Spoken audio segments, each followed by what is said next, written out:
한일 수교협정 타결에 즈음한 특별담화문 친애하는 국민 여러분, 어제 동경에서 한일 양국의 전권 대표 사이에는 양국 국교 정상화에 관한 재협정이 정식으로 조인되었습니다. 지난 14년 동안 우리나라의 가장 어렵고도 커다란 외교 숙제였으며 내가 총선거 때의 공약으로 내건 바 있는 이 문제가 마침내 해결을 본데 즈음하여 나는 내가 가지고 있는 평소의 소신에 일단을 밝혀 국민 여러분의 이해와 기도를 얻고자 국제 정세를 도외시하고 세계 대세에 역행하는 국가 판단이 우리에게 어떠한 불행을 가져오고야 말았는가는 바로 2조 말엽에 우리 민족이 치른 뼈저린 경험이 실증하고 있습니다. 오늘의 국제 정세는 우리로 하여금 과거 어느 때보다도 일본과의 국교 정상화를 강력히 요구하고 있습니다.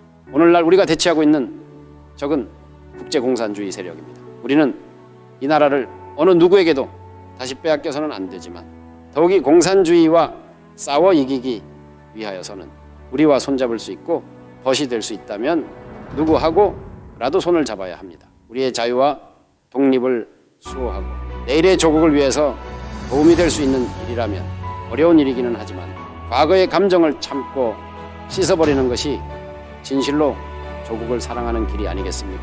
이것이 나의 확고부동한 신념이 올시다. 더구나 중공의 위협이 나날이 증대하여 가고 있고 국제사회가 이른바 다원적 양상으로 변모하고 있는 이 시점, 우리의 위치를 냉철하게 파악하고 반세기 전에 우리가 겪은 순환을 다시 되풀이하지 않기 위해서 국가의 안전 보장과 민족의 번영을 기약하는 현명한 판단이 절실히 요청되는 것입니다. 지난 수십 년간, 아니 수백 년간 우리는 일본과 깊은 원한 속에 살아왔습니다. 그들은 우리의 독립을 말살하였고, 그들은 우리의 부모 형제를 살상했고, 그들은 우리의 재산을 착취했습니다. 과거만 따진다면 그들에 대한 우리의 사무친 감정은 어느 뭐로 보나 불구대천이라 할 수 있습니다.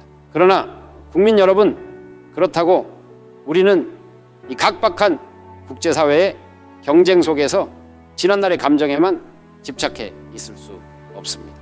아무리 어제의 원수라 하더라도 우리의 오늘과 내일을 위해 필요하다면 그들과도 손을 잡아야 하는 것이 국리민복을 도모하는 현명한 대처가 아니겠습니까? 친애하는 국민 여러분, 한일 간의 국교를 정상화함에 있어서 나와 현 정부가 크게 배려한 것은 무엇보다도 우리의 원통한 과거를 청산하고 호의 평등, 협동, 전진의 앞날을 다짐하는 기본관계인 다음으로는 내일 평화조약, 이 정도엔 청구권 문제, 한국 연안이 어족 자원 보호와 100만 어민의 장래를 보장하는 요역 협정 문제, 일본 땅에 버려진 차에 정당한 대우를 받지 못하고 있는 제1공주 처우 문제, 그리고 우리의 귀중한 문화재를 돌려받는 문제였습니다. 물론 이러한 제 문제가 우리만의 희망과 주장대로 해결된 것은 아닙니다. 그러나 내가 자신을 갖고 말할 수 있는 것은 우리가 처해 있는 재반 여건과 선진 제국의 외교 관례에 비추어 볼 때 우리의 국가 이익을 확보하는데 선의를 다했다는 사실입니다.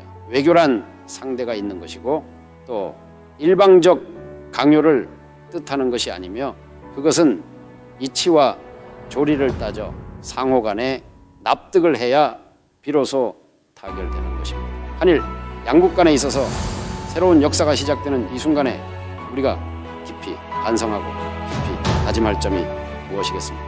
그것이 바로 독립국가로서의 자주, 정신과 주체 의식이 더욱 확고해야 하겠다는 것이며 아세아에서 반공의 상징적인 국가라는 자부와 긍지를 잊어서는 안 되겠다는 것입니다. 나는 우리 국민의 일부 중에 한일 교섭의 결과가 굴욕적이니 저자세니 또는 군사적, 경제적 침략을 자초한다는 비난을 일삼는 사람들이 있다는 것을 알고 있습니다. 심지어 매국적이라고 극언을 하는 사람이 있습니다. 나는 지금까지 그들의 주장이 정부를 편달하고 정부가 하는 교섭의 입장을 강화하는 데 도움이 될 수 있으리라는 점에서 이것을 호의적으로 받아들여 왔습니다. 그러나 만일 그들의 주장이 진심으로 우리가 또다시 일본의 침략을 당할까 두려워하고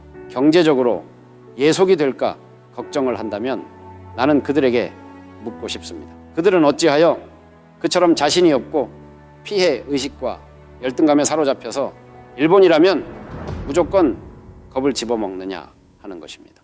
이와 같은 비굴한 생각, 이것이 바로 굴욕적인 자세라고 나는 지적하고 싶습니다. 일본 사람하고 맞서면 언제든지 우리가 먹힌다 하는 이 열등의식부터 우리는 깨끗이 버려야 합니다. 한 걸음 더 나아가서 이제는 대등한 위치에서 오히려 우리가 앞장서서 그들을 이끌고 나가겠다는 우월감은 왜 가져보지 못하는 것입니다. 이제부터는 이러한 적극적인 자세를 가지고 나가야 하나의 민족 국가가 새로이 부흥할 때는 반드시 민족 전체에 넘쳐흐르는 자신과 용기와 긍지가 있어야 하고 적극성과 진취성이 충실해야 하는 것입니다. 오늘날 우리나라의 근대화 작업을 돕먹는 가장 암적인 요소는 우리들 마음 한구석에 고사리고 있는 패배주의와 열등의식 그리고 퇴행적인 소극주의, 바로 그것입니다. 또 하나 있습니다. 그것은 비생산적인 사이비 행세, 이것들입니다. 또 있습니다. 속은 텅텅 비고도 거칠에만 번질에 꾸미려 하는 권위주의, 명분주의, 그리고 언행, 불일치 주의자들입니다.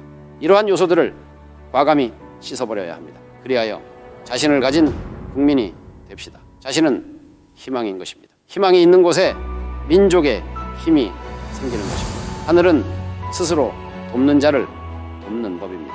응당한 노력을 지불함이 없이 공짜로 무엇이 되려니 또는 무엇이 생기려니 하는 생각은 자신력을 완전히 상실한 비굴한 사고방식입니다. 지금 일부 국민들 중에 한일 국교 정상화가 되면 우리는 또다시 일본의 침략을 당한다고 주장하는 이가 있지만 이러한 열등의식을 버려야 하는 동시에 이와 반대로 국교 정상화가 되면 당장 우리가 큰 벽을 볼 것이라는 생각도 우리에게는 절대 드물릴 것입니다.